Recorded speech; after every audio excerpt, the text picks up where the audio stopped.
جايب لكم خبر حلو هيبسطكم قوي. اولا صباح الخير يا ابطال.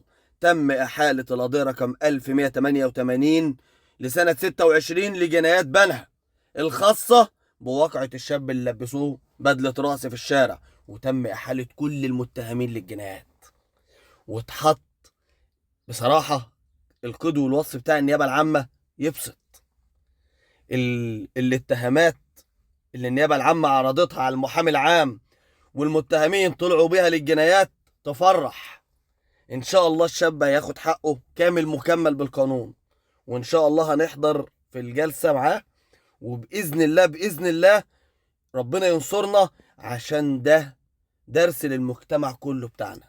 مش حق اسلام بس، لا، ده لو 100 عاصم دول بيفهموا ما كانش الناس دي زمانها قاعدة هناك، عشان ده حق البلد دي كلها. وربنا يسهل، وصباحك زي الفل.